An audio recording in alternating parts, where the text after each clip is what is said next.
Hello, everyone. So, today we're going to be talking about Afghanistan, and that's been on the minds of pretty much everybody lately.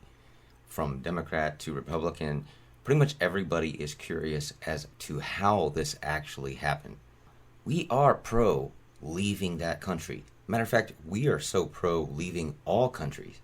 We don't want to go out and be police for the entire world. It's too costly, it's too much of a strain, and a lot of times it gives us a very bad look.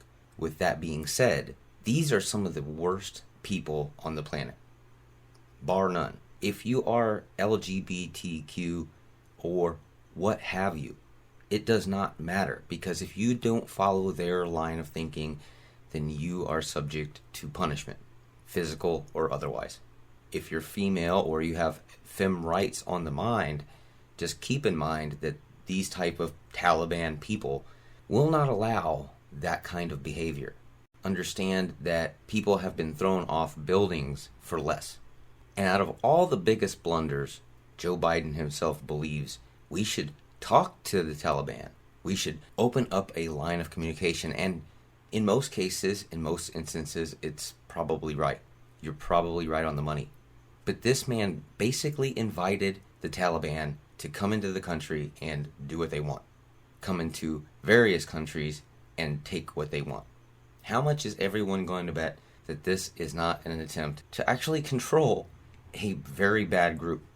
Joe Biden himself believes that he is some kind of international relations expert. If that's the case, Joe, then why are there Marines not making it back from those countries? Just like Hillary, we now have a president on the Democrat side allowing for Marines to die. Never mind it being a terrible outcome. No, it is the defenders, the very people who the last few years have defended that country, and it's their fault, according to Joe Biden. Yet he was the man who sat there and said that they were stout enough of a force that they could hold their own on their own. And we see that is not true whatsoever.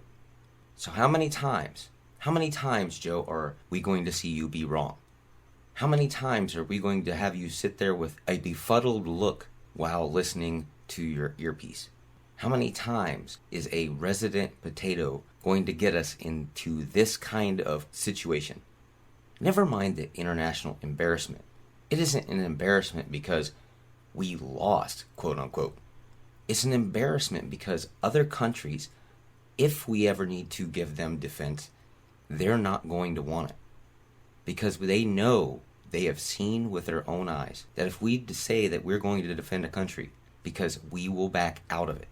And they're seeing that now. You don't see visions of people hanging onto airplanes at an airport by the wheels without there being some kind of very valid concern.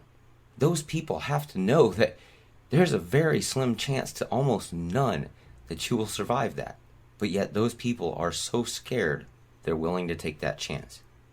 It says a lot as to how bad the situation is, how grim they feel it is. They don't want to live under that type of rule, and they'll do anything to run away. People say capitalism is so bad. I say these people prove a good point. Have you seen anyone run away from capitalism quite like this? When you tell me that it was pre-planned, then why are there so many people running around like chickens with their head cut off? Why are they running amok? Why are people leaving rooftops with helicopters in emergency situations being shot at nonetheless? So explain to me how this isn't one of all of presidency's biggest blunders. For all the excuses that this man wants to give us when he gets to the podium, understand that he had choices on the table that would have worked out better, and he chose not to do it. He literally blames himself. Not so much blames himself, but owns it. Funny enough, the guy actually believes that he's done a good job. When you see all of the images, Democrat or Republican, do you see a person who's doing a good job? Because this was handled terribly, and the imagery can never be undone. We're shocked and awed by the film that we see on a daily basis now. And Joe Biden says, it's okay. Nothing to see here, folks. But we'd like to ask, Where was the early warning? Where was anybody there to say, hey, look, you got to get out? Because it seems a lot like these folks didn't have a chance, didn't have a choice, and no one told them. Because I sincerely believe that those people would have left in a cordial, sane manner if they'd have known that the Americans were going to not back up the forces there. Now, we don't really know the area so good there, and many times all of the fighting, from what we've talked to Marines, most of the fighting in those regions is kind of a Hatfield-McCoy situation. This guy did something to my brother, this guy did something to my sister, we have to throw rocks at each other, mortars, and then RPGs, etc. And fascinating enough, we get involved in America, and it ends up being a really bad time for everyone. And regardless of where you stand on the people there and if they deserve freedom or not, we still here in America have to choose whether or not we want to expend the resources of the equivalent of $200 million per day. Because this has been going on for a long time. We have to say, Joe, you have made blunders your calling card. Next to screw up in the dictionary, your face is pictured right there. We'd like to say that you maybe have done a good job somewhere, that we could say something of quality of your leadership skills. But seeing this place being terribly ran and terribly in an awful situation, we don't see any way back, and no excuse is palatable to the American public, nor to the people of Afghanistan themselves.